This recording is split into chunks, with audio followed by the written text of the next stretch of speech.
Hello, everybody. Welcome back to Intro to the Cosmere, Cosmere 101. As I promised earlier, I'm trying to get this Twinborn video out a little bit faster than previous. One, it's a much shorter video than any of the other ones we've done so far.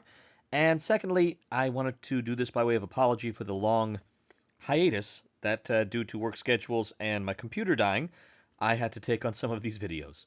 So, without further ado, let's dive into the Twinborn. So who are the Twinborn? The Twinborn are those, as the title suggests, born with both the powers of allomancy and feruchemy. Specifically, they're born with one allomantic ability and one feruchemical ability. Now, given that allomancy and feruchemy share the same 16 metals that act as focus for their effects, there's approximately 256 possible combinations of power with the Twinborn, not counting the god metals because we still don't know what all of those do. And no, I did not do the math. This is the number that was generated by researchers on the Coppermind Wiki. This was also the number to be found in the Alloy of Law supplement for the Mistborn adventure game by Crafty Games that was published some years ago. The Twinborn are native to the world of Scadrial, and as they make use of allomancy and feruchemy, the shard harmony, the composite of preservation and ruin, is the shard connected to their powers. Twinborn are rare. Now, the metalborn, those with the ability to use any sort of metallic art here, are not on every street corner in the Elend Basin, but they are far more common on the Elend Basin than they are down in the Malwish continent, for example. However, the exact number of mistings and fairings in society, that, according to Chrysala, the arcanist who writes all the Ars Arcanum after the books, is, for mistings, about 1 in 1,000 people of the population in the Elend Basin. Now, in the Crafty Games supplement I mentioned earlier, this is a much smaller part of the population than that book suggested, but while the Crafty Games books were fantastic to read and a very interesting game system, it was said, even at the time of their publication, that they were not canon, even though they did work somewhat with Brandon and his team to get the right feel for the game from the novels. But according to Chrysala, in novel, mistings are about 1 in 1,000 of the population. Fairings, she says in the same paragraph, well, most fairings are even more unusual than that and constrained to certain bloodlines. This is a reference to the Terrace community trying to conserve itself and keep itself somewhat separate, both culturally and genetically. Now, that's not to say there aren't fairings in the wider society. Not every fairing is culturally or visibly Terrace, because there was a lot of intermarriage between Terrace and non-Terrace post-Catacandra. But because of that cultural constraint of the Terrace to try to keep the fairings in the community, you tend to find fewer fairings than mistings. Although the fact that she said most fairings are even more unusual suggests to me that at least some of the more common abilities, perhaps the iconic powers of copper and brass feruchemy, are a bit more common than other kinds of feruchemy. But given how high the odds, or rather how difficult the odds are of being born a misting or a fairing, the odds of being born as both to be a twinborn are substantially more rare than being born one or the other. Now, let's talk about the pictures over here. These are cover arts from, at the top photograph, or the top image I should say, the Alloy of Law novel and the Lost Metal novel, the first and last volumes of the Wax and Wane series, or Mistborn Era 2. Wax and Wane are depicted in both of these covers, and they're the iconic Twinborn. They are the heroes of these novels alongside their allies and friends Marasi and Steris, as well as in later novels Milan and even Eric.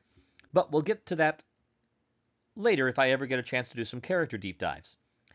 But as Twinborn, Waxilium, or Wax, the fellow with the duster coat and the tie, but not the hat, I should mention, he's a Twinborn that's referred to as a crasher. That is, somebody with the ability to store and tap weight in iron feruchemically, and somebody who can burn steel to push metals away from him. This combination makes him pretty darn lethal with his powers because by fiddling with his weight, he can drastically increase how effective his steel pushes are.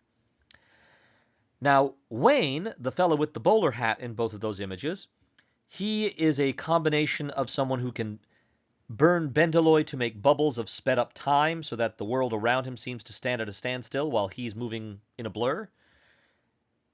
And he has the ability to ferrochemically store health and tap health from gold. Now, the nickname for this type of Twinborn, after rereading the novels, I couldn't find a nickname for him in the novels. The Alloy of Law supplement from the Crafty Games book that I told you guys about earlier suggests on it, it has a massive chart of all the nicknames for a large number of the Twinborn combinations, though I don't believe it had all 256. But in that book, a combination of a bendalloy misting and gold fairing is referred to as a constant. Now, I don't know if that's canon, again, because not everything in those Crafty Game books was canon, but it's a cool name. And let's continue on here, because there is a particular type of Twinborn that is potentially quite powerful. Well, to be clear, all Twinborn can be pretty darn powerful. As was mentioned in the Ars Arcanum, much like we see with the Radiance of Roshar, the Twinborn of Scadrial, because they access two separate abilities, those abilities sometimes interact with each other in unusual and potent ways. Chris in her Ars Arcanum refers to this as a resonance. Now, we've seen resonance before when we talked about surge binding and how the two surges of a radiant order interact with one another to form an effect, not necessarily a new power, but some interesting interplay of those powers. And the Twinborn are no different. But there's a particular type of Twinborn that really gets people nervous. And that would be the compounders. A compounder is someone that uses allomancy and feruchemy for the same metal.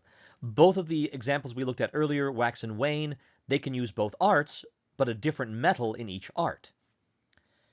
Now, a compounder is able to take a piece of their charged metal mind, filled with their ferrochemical attribute, swallow it, or as we see with the character of Miles de Gautet, embed it in their body, and then burn that metal that's inside them.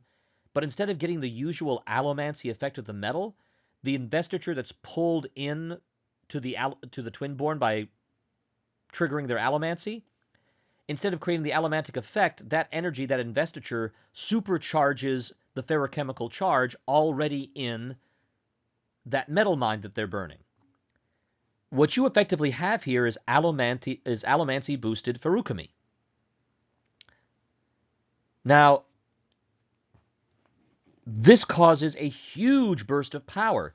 Feruchemy has always been constrained by its balancing act. It is, of course, the art of harmony, of balance.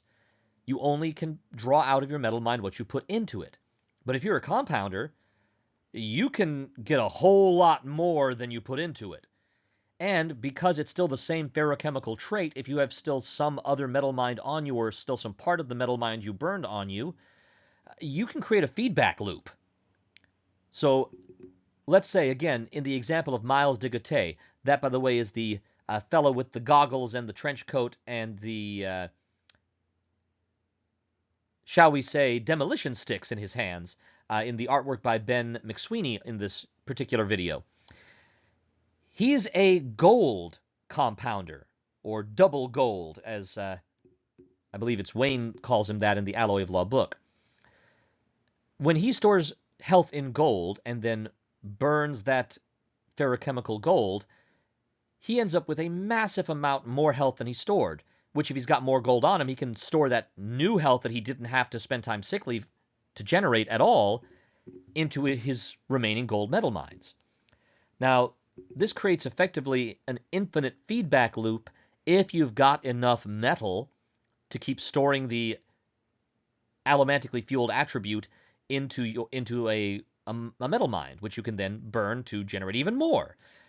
In the case of, well, the two other figures you see depicted here, they're able to do that with physical age to become functionally immortal, using this feedback loop storage situation. Now, it was hinted at in a word of Brandon from back, and I think it was 2011. It was hinted at that there might be a way to do the reverse, to boost allomancy with Furukami.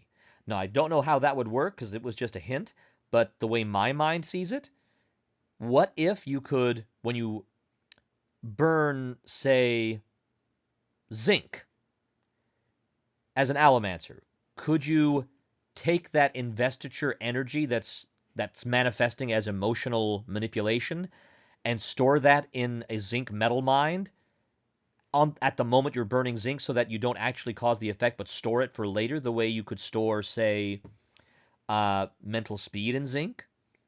And if you did that, could that mean you could effectively draw that brass allomancy effect out of your, sorry, that zinc allomancy effect out of your zinc metal mind at a later time without having to burn new metal? Effectively storing allomancy? Maybe. I don't know. It's never been used. Whenever they talk about compounding in the novels, it's always specifically about boosting your Furukami by burning the ferrochemical metal mind allomantically. But maybe it's possible. I don't know. Now, there are various types of compounders. Twin-born compounders like Miles de Gautet are born with both abilities. They seem to be the more commonplace. Well, quite frankly, they are the more commonplace, let's be honest here. And followed up by the hemologist or artificial compounders. And that's where Marsh, the Steel Inquisitor, comes into play, and you can see the drawing of him from the playing card by Jackson Robinson. Now, it was said in several interviews by Brandon that when you have a hemologist that, due to hemalurgy, gains the same metals, ferrochemical, and allomantic abilities, because one or both of those abilities were stolen by somebody else, it takes the hemologist time to get over the identity with a capital I issue, since that's somebody else's power grafted onto you, and so using both those powers together to compound takes a little bit of getting used to and a little bit of practice, so to speak. But Marsh is able to both store and burn atium. Now, ferrochemically, the atium that's used, it's a bit impure, so it has a little bit of electrum in it, but you can store physical age. Now, if all you're doing is just storing physical age with Furukami, then you're not actually going to change how long you can live. You can just shift how old you look and feel. But if you're compounding, you can literally create extra years for yourself. Keep yourself with enough ATM supply and with enough time spent storing initially and compounding constantly, you could effectively be ageless.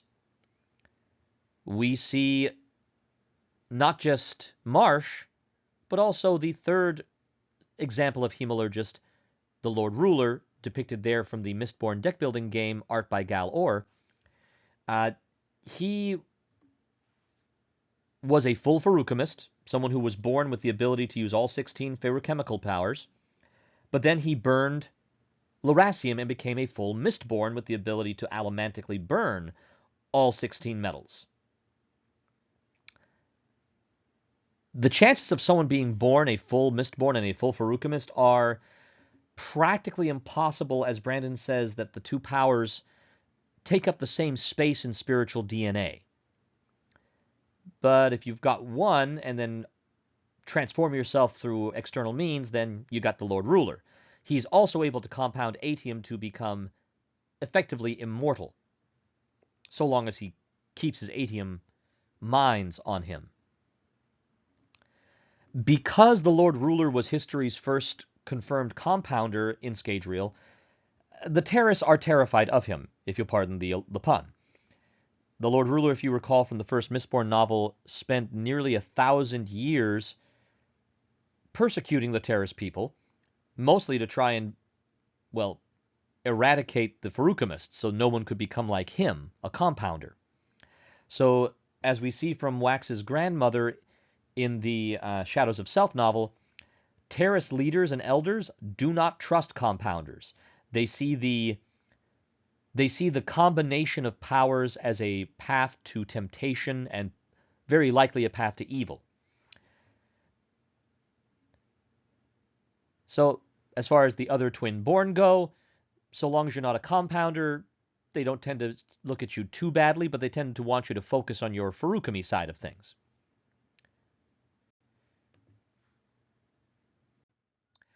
And that's it for the Twinborn. As I said, this was going to be one of our shortest videos, I think. And this pretty much finishes out our video series section on the metallic arts of Scadrial. We've covered all three of the arts, plus the Twinborn, this phenomenon that uses two of the arts at once. And next up on Intro to the Cosmere, Cosmere 101, I think we'll take a look at the Oath Pact, the mechanics behind it, its history, how it works. I'm thinking we'll deal with the heralds in a separate video later, perhaps. But for right now, this is the end of our 10th video, the number of honor. So it seems appropriate to do something honor-based next time. But in the meantime, I'm also going to try and make some other videos on other topics outside the Cosmere, and I look forward to giving those a try and seeing what you think. So you all take care. Have a wonderful day.